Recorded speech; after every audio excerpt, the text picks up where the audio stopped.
Jake Tapper of CNN, which we've heard all the news about his book for the last week, he has admitted that the decline of President Biden, former President Biden, is something that wasn't really covered as well as it should. Maybe they didn't do all the due diligence they should have done. They certainly would do with President Trump or any Republican president. They didn't do that with Joe Biden. And that admission, I think, is what is fueling this.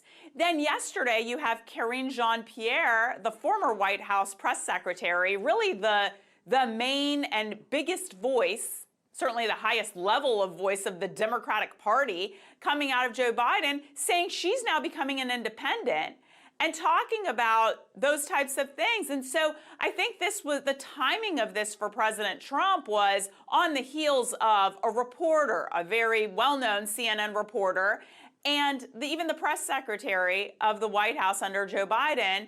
And really, it was giving President Trump the fuel to say, we need to know what Joe Biden knew. What did his doctors know? He gets out of office, and all of a sudden, he has this really progressed stage of cancer. How did we not know all of this?